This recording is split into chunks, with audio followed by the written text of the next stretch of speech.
And one story we do want to talk about is the game yesterday, bringing it back to modern Serie A, which, you know what, I thought was a pretty good game, talent-wise, a game that we haven't seen in terms of tactics, strength of both squads in a long time.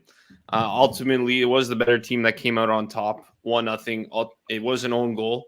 And that's how tight it was. One mistake by Juve, and it's done. It's Inter with the win. Kind of reminds me of the Coppa Italia a couple of years ago. Just one mistake and Yeah. it's done. But we want to get your thoughts on this game. And now I think it's +4 for Inter over Juve with the game in hand. So could go up to +7 if they win that game in hand. I think it's against Fiorentina. No, it's Atalanta. It's Atalanta at home. Atalanta, sorry. Yeah. Look, I think you summed it up really well. The game, I thought that the game, it was a classic Italian top class, top team clash in the ritorno, in the like the ritorno, not the andata, the ritorno half, like that when when we're starting to get to the business end of the season. Where Inter and Juve, it was so beautifully tactical. I loved it. I mean, I love these games where Allegri and Inzaghi were essentially playing chess throughout the entire game, nullifying each other out, matching each other. And that's another aspect of Italian football that I absolutely love. And I don't want to lose that ever, is the cleverness of it. The tactical brilliance of it, to think about it and make a move. Okay, now is the time for me to move my two wingers like up 2 yards, push in my centralize my midfield. Now's the time, like stuff like that is just, I love that. And this game was an absolute joy to watch from that aspect. It was a lot of intensity. The San Siro, when it's packed in the evenings, I mean, La Luce, the San Siro is, it's written songs about it.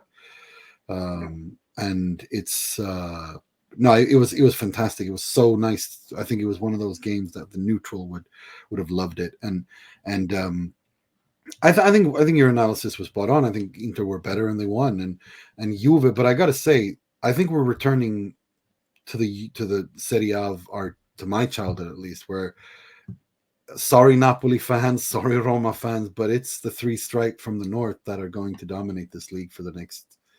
They're all back. Juve is back. Milan is back. Inter is back. They're all going to be the top for the next couple of years. I think it's going to be a very tough ask for anyone else to try to break into that top three. To be honest, not without I'm not saying that Napoli won't be good or Fiorentina or Roma won't be good, but the top three positions, it's the Scudetto race is going to be Inter v Juve v Roma.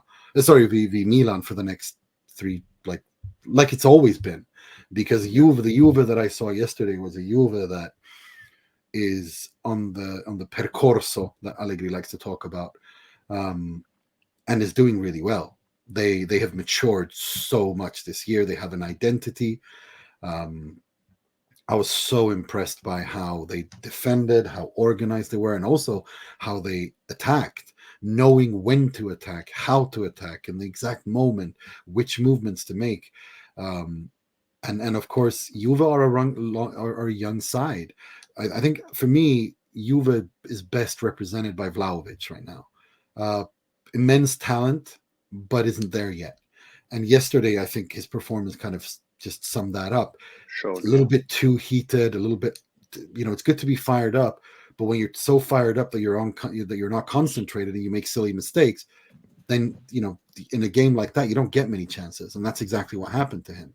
If he had capitalized on Pavard's mistake, that's a goal, but he didn't. That's a completely different game, but he didn't, because he's not there yet. And this is a learning curve. It takes time for these players to get the experience needed to kill these quote unquote chances. Yeah. But I think Juve this season has been tremendous for Juve. I'm really impressed with this new Juve under Giuntoli, and I think Giuntoli is doing some amazing stuff as well. And we'll see if Allegri stays or not. But no, if I were a Juve fan, I'd be very, very optimistic about the future. Okay, the Scudetto is not over; it's not mathematically finished from Inter's perspective or Juve's perspective. But I think it's a bit of a tough ask to say that, okay, Juve have to win 8 more points, 7 to 8 more points, because I kind of, if you look at this fixture list as well, Inter have Lazio, Napoli, and Atalanta all at home. Bologna is the only difficult away game, and Roma this weekend.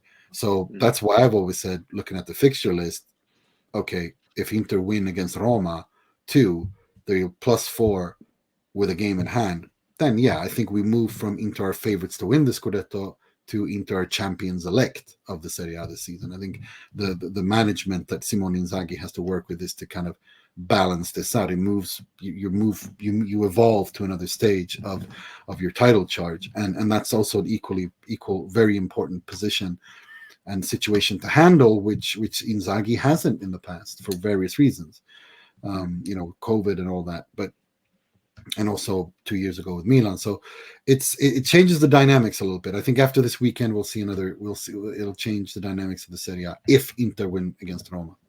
Yeah, and I think, just sorry, I don't want to cut you off, Nick. They could even been more for Inter. As much as it pains me to say as a Milanista, but it could have been more, right? It probably should have been more. Chapeau to Szczesny. He stood on his head. He gave Juve a chance to. I gave them a chance to have to stay in the game. So definitely kudos to him, but it probably should have been more. It didn't need to be. So I think that still shows even though it was an own goal, Inter we're always on the attack.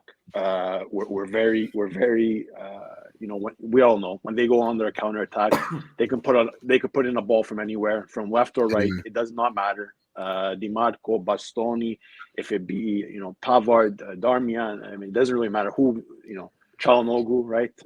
As much as that pains me to say, Çalhanoğlu, Barella, whatever. So, no, listen, we said it last week, Nima.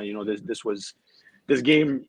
We said it even back when there was the first matchup. It could be Scudetto type of game, type of matchup. It's like a 6-point game. So, Inter takes the points. They have that game in hand. They're up by 4 points in second place, and obviously a bit more than that for third, but with Milan. But it's no surprise, guys. They are the best team in Italy, and in my opinion, it's their Scudetto to potentially lose. Like their first place to lose, right? So 100%. 100%. If fans want to say that or not, that's a different story. But no, but Inter shouldn't shy away from that. I mean, I understand that as a coach you have to manage the expectations. That's part of the job, right? I get that. Yeah. But let's not kid ourselves. Let's not, let's be honest. We're not fooling anybody. No, we're not fooling anyone. If Inter beat Roma on the weekend, +4, game in hand, Lazio, Napoli left at home, plus Bologna away. Milan as well, of course, the derby. Yeah, we have the derby in April. Yeah, you can, of course, those are all tough games. Those are 4 really tough games, but the rest of them, the Inter should make a clean sweep of them. And especially if you look at it, 22 games, 18 wins, 3 draws, 1 loss. I mean, come on.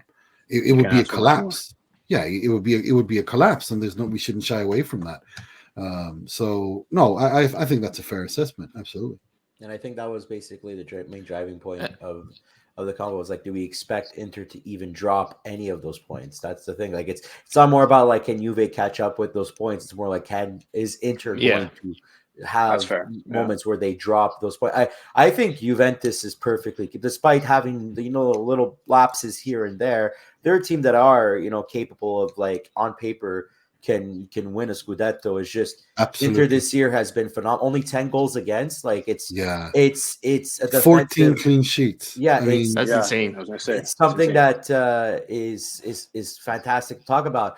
Lazio last year, we were talking about how how many clean sheets they had and a great job, and it caused them to finish second. And they just didn't have that offensive flair. Inter this year not only has that defensive lockdown, but Lautaro Martinez is just firing on all cylinders. He has this new form, and it seems like maybe that Champions League run last year kind of sparked a little fire underneath them, and saying guys, we are capable with the roster that we have to be world beaters. Let's not kid ourselves type of thing. Exactly. I think they all talk about that as well, that final of the Champions League. Marotta said it, I think, last week or this week. He said something along the lines of, what happened after we reached the Champions League final and that performance in the final where we were so close and we feel we were the better team and should have probably won. Yeah. That kind of sparked a belief in us that actually we're not inferior to anybody. And it's one thing to say that, but another thing to actually believe it. Sorry, Nick. No, I was just going to say it because I really agree with your comments about the game yesterday, about even Juve. Like, I saw on Twitter a lot of Juve fans getting frustrated. I understand, you lose to a rival. It's frustrating. Yeah. It's a derby. It's a derby. Yeah. It's almost, we're almost out of the Scudetto race. As both Ijano and Gianni said, like, Inter dropping points, it's going to be, it's a hard ask. Like, It's more on that. I agree with that. They're a good team. It's just for Juve. Like, I don't think people realize just how much last year affected their progress. All the financial penalties of missing out on Champions League this year. But Juve's in a rebuild. Simple as that. As you said, Nima, they're young, and I just got a rant because yesterday on Twitter I saw Allegri out, Allegri this. Guys, no shame in losing to the best team in the league. Again, I know it's frustrating losing to Inter. I was upset yesterday, but this is Juve's second loss of the season. Last one in September. So let's pump the brakes a bit. Like I said, better team won. And look, I think you summed it up perfectly before. Look, I think, I don't know if you guys, like, I have noticed, but I absolutely head over heels I'm in love with Max Allegri. I have been for many years. I love the man. I think I love his tactics. I love his communication. I love his dry livornesità, his humor, his mind games. Yes, yeah, but he does it it's so funny when he does that voice. Ma loro sono permalosi, and he's like does that voice too, and I'm just like, I just can't stop laughing. It's funny as hell. He's that dry Tuscan wit, his sarcasm, the jokes that he does, and he says them with a straight face. And no, I love him. And also tactically, I think he's so underrated. I think he's one of the most underrated coaches of all time in Italian football. I mean, we're talking about someone who's going to have 1,000 points anytime soon in the Serie A. We're talking about someone who is reaching levels of wins in the Serie A that is putting him in the greatest of all time. The number, not just for Scudetti, but also for just wins and how many the records he's setting. I mean, what he's done. I never, like, for me, the thing with him is if in a one-off game I'm playing a team that I know qualitatively is better than mine, I want Allegri on my bench, because I know that a Max Allegri side in a one-off game in a cup final against someone who's much better than you, he'll get a result, because he is he knows how to minimize your weaknesses, and he knows how to find the weakness of the opposition like few others. I think he's so disrespected, and I absolutely love the guy. And the fact that he does these things that drives people insane, like, why are you playing him there? And what? But he knows what he's doing. He knows what he's doing. And I have so much respect for Allegri, really do. I feel like you're one of the few, Nima. It seems like I am. These days, nobody My co-host Carlo, he absolutely hates Allegri. Like, he wants him out. We see that. We see that. And it's like, and I just think it's so funny because he winds him up. I mean, did you guys? I think it was last season. He did an interview with, I think it was GQ Italia, and as soon as I saw those quotes, I knew that Carlo was going to have a fit, because he gave all of those like Allegri young play. Allegrismos that were just delicious. Like, young players first have to learn how to play in the Serie D, then they have to go to the Serie C, and then they have to go to the Serie B, and then they have to go to the Serie A. And the Carlo was like, the more he was reading, he was getting angrier and angrier and I was like, what are you talking about? Fare gavetta. Of course they have to do that. And I was winding him up, and he was just like, he was exploding. He's like, that is so archaic. And I'm like, no, fare gavetta. We all have to do it. And he was like, stop that. It's not funny. It's like, it's absolutely hilarious. No, look, he is very old school. Yes. Let's not, but I still think that there should be room in football, in modern football, for coaches like Allegri, even though I do think that, I think a lot of the stuff he just says to piss people off. I really think he's a wind-up merchant. It's just that he's got a very good poker face.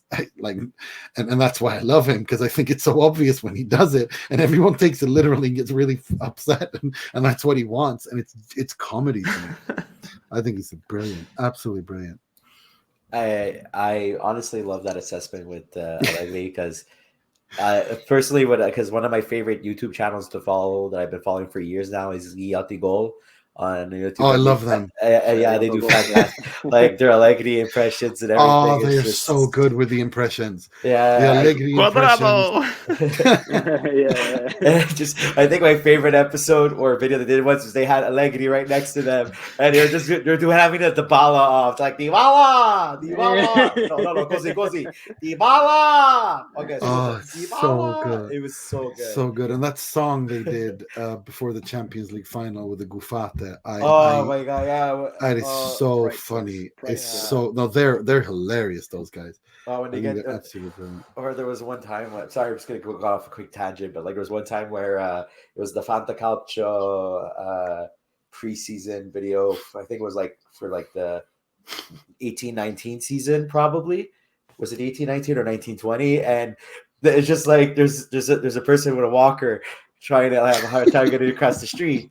And they come up like, "Scusa, ti puoi aiutare? Like, can I help you out?" And the guy turns around and it's Guanyanella just looking at it. I remember that. Baila como el Papu too, and all that music. That dance. My buddies and I had a phase where we're just whenever we were standing still, we would just do the. Baila como el Papu. Just do the Papu Gomez dance. Good times. Anyways, speaking of fun, we're gonna get to a fun social media question asked by Mr. Alpha Bravo here. I saw you saw his comment already, but obviously we're gonna get to the answer here. After seeing I Colosso attending the Miazzi yesterday for the Derby D'Italia, is there any player in our squad, Inter, obviously in parentheses, that gives you Macon vibes? Questions for Nima. Okay, so I got to give some context on that. So basically, on Studio Inter, which was a podcast we had on Sempre Inter, and we did it for many years, and unfortunately, I had to stop because I didn't have time anymore. But one episode, when it was the first season when Dumfries had come on, right, had signed for Inter, right? And I had Uncle Sharman, who was on YouTube as well, and he was a guest on our pod, and I said, and I was basically saying, I think, and what the point I was trying to make was, I think that when he's at his best, when Dumfries is at his best, he gives me Dumfries. Dumfries gives me Maicon vibes, and Sharman was not having it, and Sharman wasn't having it, and he was not having it, and then they all and that's resurfaced, that clip's resurfaced a year later, and then everyone, we're just a bunch of people on Twitter, we just joke around in the Inter community, we just have banter. We have this trial season, as we call it, where we basically have like a trial on Spaces where you have to defend your shit takes, essentially. and they had a trial for me, and I had to defend that, and so that's where that comes from. Maicon vibes, hashtag Maicon vibes. So that's where that comes from. I think no is the answer. No is the answer to your question, because that was just in the beginning, and we've since seen that there are no vibes. There are no vibes. No, this is a vibe-free zone. While we're on the topic of social media questions, we did get another one from our friend Dieter, who always writes to us after listening to an episode, always sends us questions, so we got to shut him out. But he writes, "Hi, Serie A Amici. Would this Inter team beat the Inter team of last season? And is Hakan the best midfielder in Serie A?" Undoubtedly, this Inter team beats the Inter team of last season for many reasons. Number one, this Inter team is much more balanced. This Inter team is much more a compact and mature unit. Yeah, but it's also much more mature, the mental aspect. This is an Inter team this year that can play in very many different ways. They can play you off the park via their fantastic passing, but they're also a team that knows how to suffer, which is, in Italian football, they always, talk about to know how to suffer. That's what separates a great winning team from a medium team, from an average mid-table team. Inter this year know how to suffer, and they always come out on top. That stat that Inter are yet to concede a goal after the 76th minute in the Serie A. 0 goals conceded. That is just a brilliant example of what I'm talking about. So yes, I think this CT, and also because of the individuals, Çalhanoğlu is better. I think Pavard is levels better than Skriniar in this back three system. He's over the moon that he's here. He was my number one replacement for Skriniar. I think Thuram is way better than Lukaku, was last year and this year. And Lautaro's better than Lautaro was last year. I think we have more depth, exactly like you said, Adriano. So no, yes, without a doubt, this Inter is better than last year's. And yes, Hakan Çalhanoğlu, I think, is head and shoulders the best midfielder in the Serie A. I think he's actually throwing his hat in the ring to be discussed as one of the best in Europe. Seriously, this season these 12 months he's been unplayable. It's just unbelievable how good he's been. I never thought he'd be this good. I know exactly why. One reason, and it's an easy reason as to why Inter of this year will be the Inter of last year. It's because Inter of last year will have Lukaku coming on towards the last few minutes and be a part of like blocking a goal or missing a very open chance or just getting the ball off his head off the head, off the ass, off the back. Oh my God, he's so clumsy too. Yeah, he's just in the way.